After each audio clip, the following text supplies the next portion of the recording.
দেখুন বন্ধুরা, কপির তরকারি করছি। এখন সব সবজি সবসময় পাওয়া যায়, তাই কপি এনেছিলাম। ভাবলাম আজ এবার একটু কপির তরকারি করি।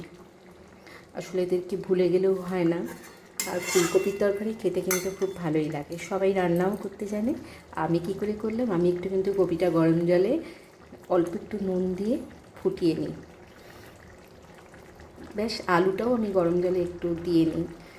এরপরে তেলেতে সুন্দর করে, ছাঁকা তেলে আমি ভাজি না, অল্প একটু তেল দিয়ে ভেজে নিলাম। কিন্তু মশলাটা খুব সুন্দর করে নিতে হবে। ধনে, জিরে, আদা, লঙ্কা সব একসাথে বেটে নিলাম, সুন্দর করে কষলাম। হলুদ, কাশ্মীরি গুঁড়ো লঙ্কা, টমেটো সব কিছু সুন্দরভাবে কষার পরে অল্প চিনি দিলাম, জল দিলাম, হয়ে গেল কপির তরকারি।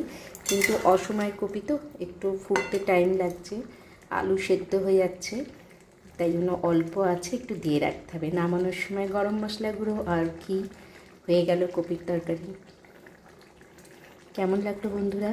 আপনারা কেমন করে করেন অবশ্যই জানাবেন। আমি কবিতা, কলকাতা নিউটাউন থেকে বললাম।